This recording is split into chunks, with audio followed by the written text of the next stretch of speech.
Today I'm going to tell you the story of the biggest car theft in the world. In these thefts, America's most expensive and most luxurious cars were stolen. These thefts were carried out on such a large scale that the total value of the stolen cars reached $75 million, which in today's terms is approximately 600 crore rupees. The most shocking part of this entire operation was that the people involved in stealing the cars didn't even know who they were working for, or who the mastermind behind the entire operation was. During this whole time, the police kept looking for that mastermind for years, while he kept stealing luxury cars from America and selling them in China. So who was this person? How did he carry out such a massive operation without ever showing his face? How did he manage to smuggle the stolen cars from one country to another?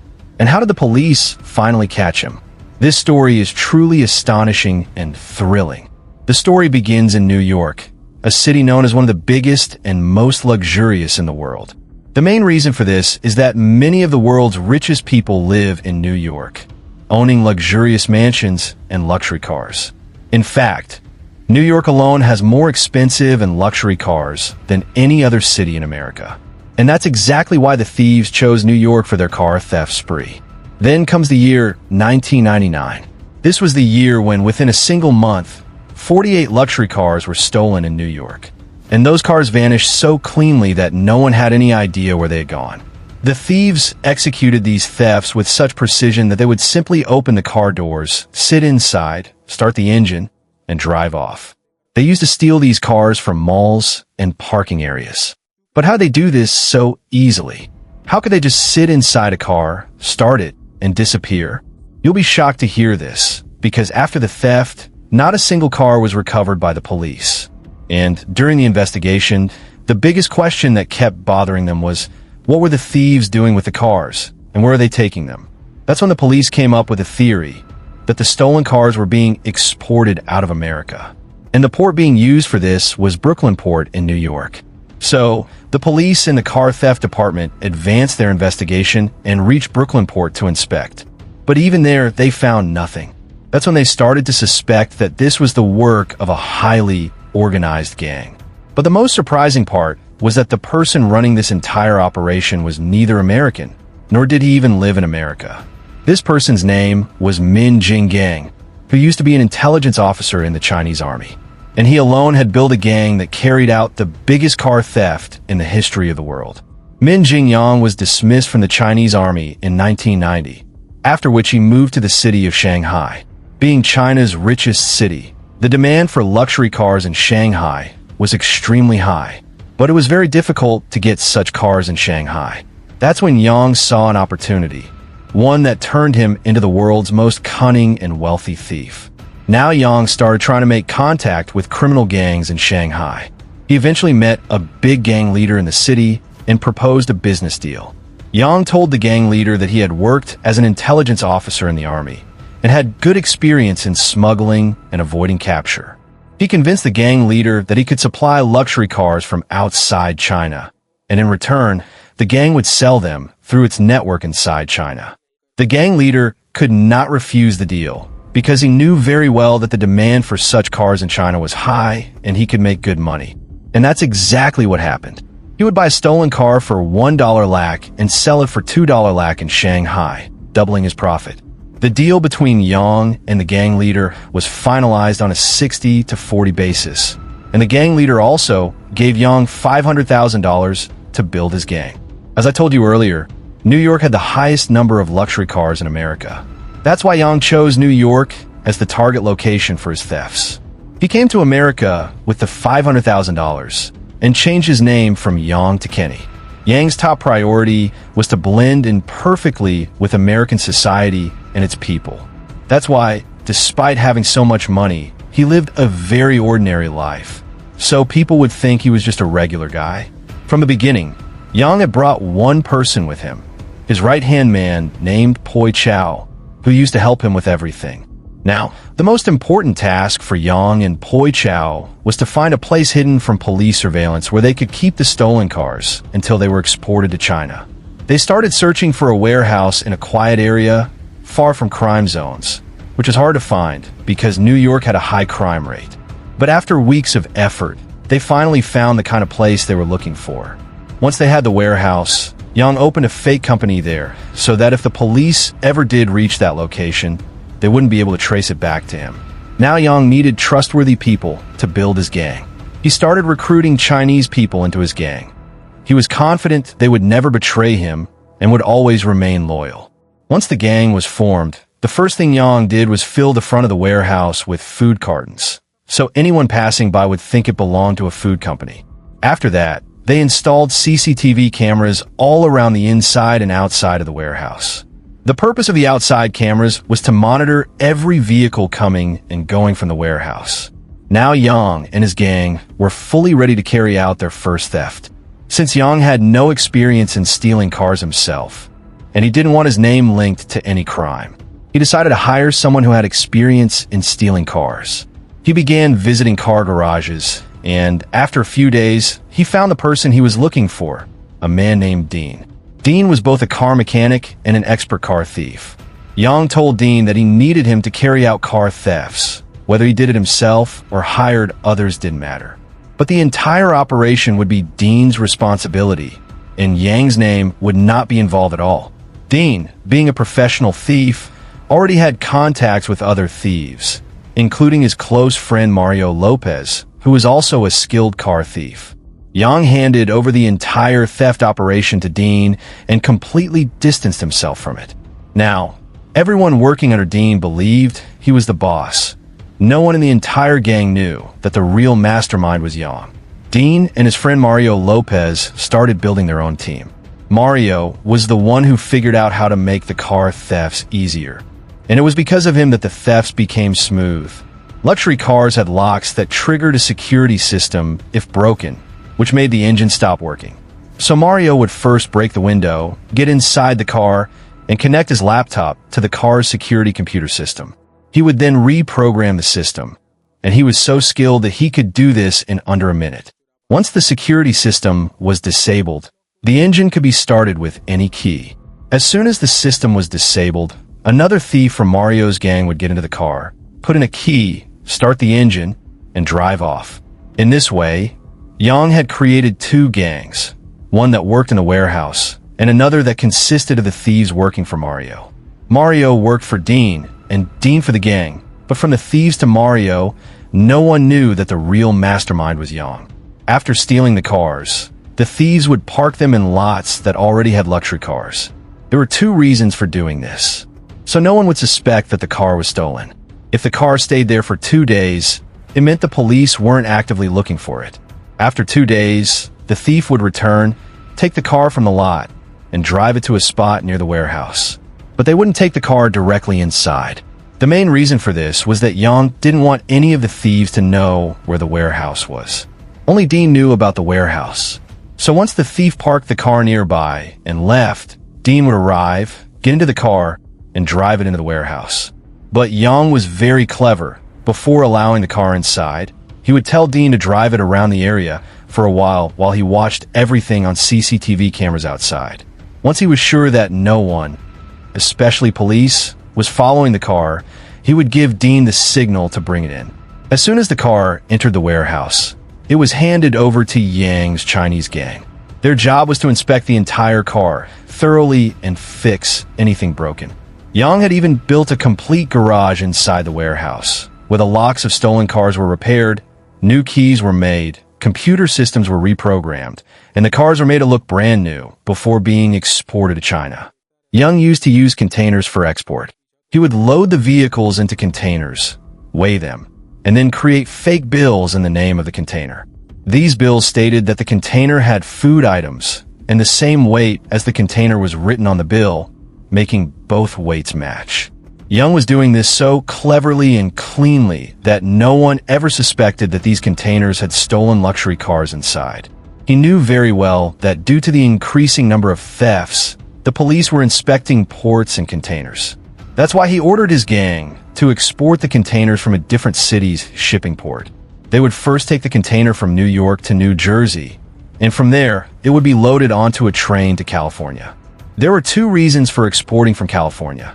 First, it was very far from New York City, which meant they were out of the police's reach, Second, being on America's west side, California ports were closer to China. Young also bribed a high-ranking officer at the port and brought him to his side. Because of this, he figured out a way to export these containers that no one had ever heard or thought of. You must be thinking that the containers were simply loaded onto ships and sent straight to China, but that wasn't the case. These containers were first loaded onto other ships going to different countries. Then, in the middle of the sea, the ships would stop and the containers were transferred onto ships going to China. Young made his work very easy by bribing the senior port officer, because of which no one questioned what was inside the containers, and they easily reached China. In this way, over 5 years, Young stole thousands of cars. But neither did the police catch Young, nor did they find any evidence against him, because the demand for these luxury cars in China kept growing. To make full use of this demand, Young decided to target car showrooms so he could steal more cars at once. He called Dean and told him to put his gang to work stealing cars from showrooms. Mario helped Dean with these thefts very skillfully. Mario first went to the car showroom posing as a customer and asked for a test drive. During the conversation, he noticed the box from which the manager was taking out the car keys, and he saw the other keys hanging in there too. He also observed where the CCTV cameras were, and then left. A few days later, at midnight, Mario returned to the showroom, broke the door lock, and went straight into the manager's office where the key box was. Meanwhile, his gang waited outside for his signal. As soon as Mario opened the box and took out the keys, he signaled them, and the gang members entered the showroom, took the keys from Mario, got into the cars, and fled in different directions. The shocking thing was that the whole robbery was completed in just 3 minutes. By the time the alarm rang and the police were informed, Mario and his gang had escaped with the cars. But this time something happened that led to the entire car theft operation getting exposed. One of the 7 stolen luxury cars met with an accident the same night. When the police reached the scene and investigated, they discovered that the car was stolen. They immediately took the driver into custody and started questioning him. After a little pressure, the thief gave up all the names of his gang and also revealed that 2 people named Dean and Mario were running this gang.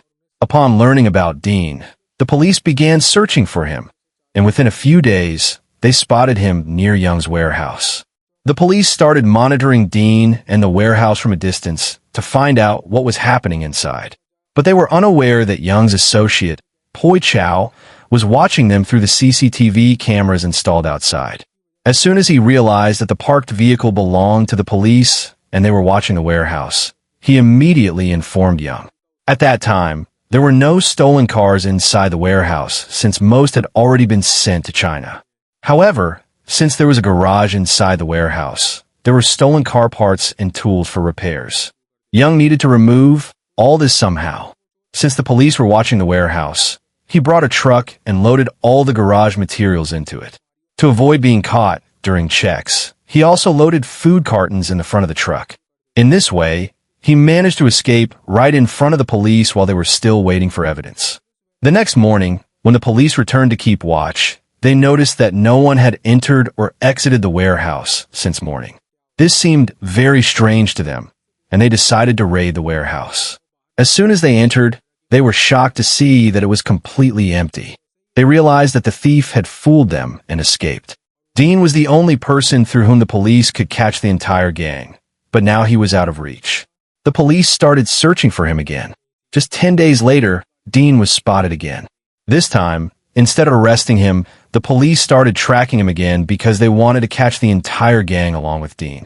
The police also took court permission to tap his phone calls. While tracking his calls, they kept hearing the same question again and again. Are the police still watching, or is the investigation still going on?